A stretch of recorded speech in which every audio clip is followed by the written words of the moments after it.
5 seconds.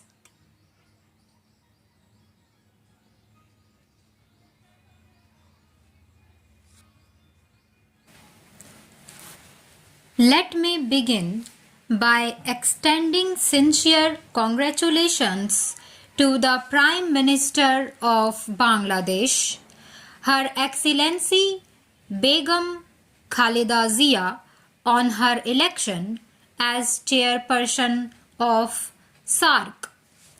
I also express my heartfelt appreciation to the government and people of Bangladesh for the excellent arrangements made for this historic summit.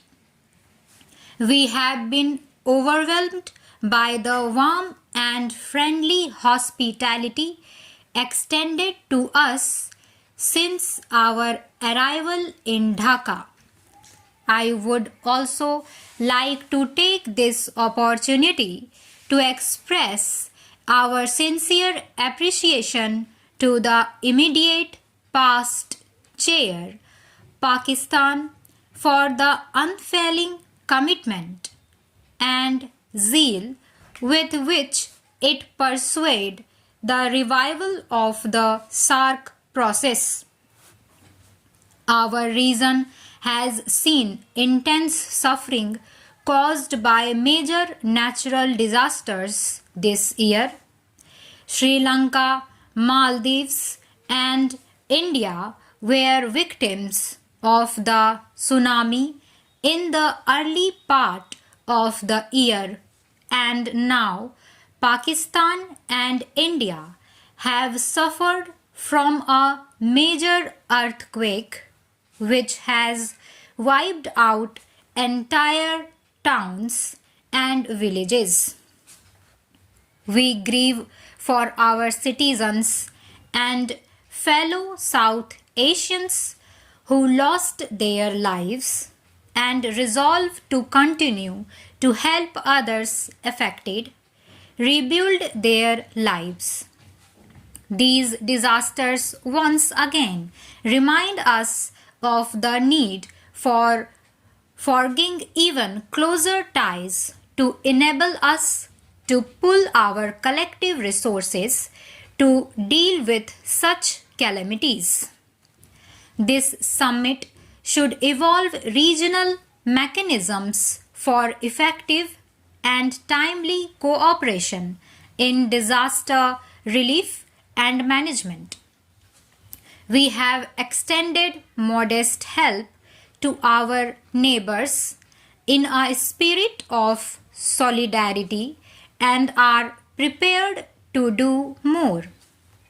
We are glad that India's offer to host the SAARC Center for Disaster Preparedness has been accepted.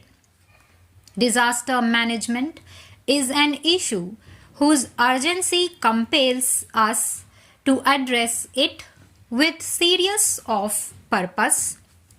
The possibilities for meaningful cooperation range from early warning systems to relief and reconstruction.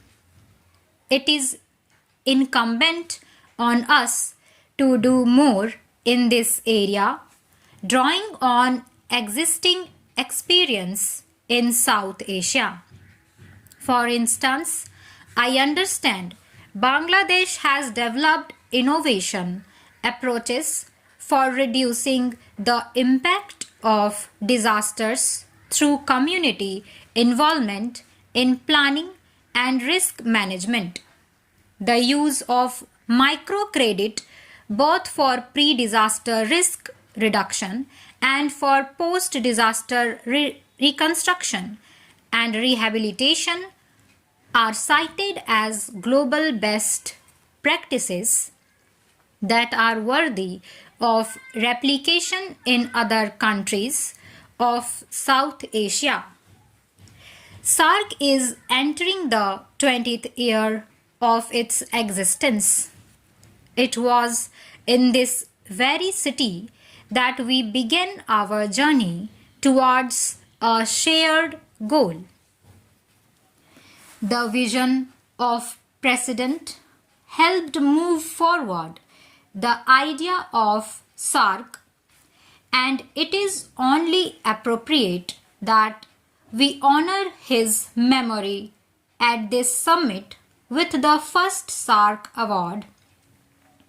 At this point in SARC's journey, it is fair to ask whether in these 20 years we have done justice to that initial blueprint for regional cooperation.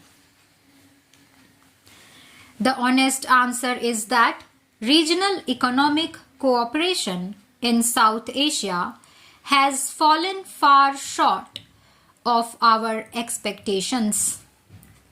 It remains far behind the more successful examples in both Asia and other regions of the world.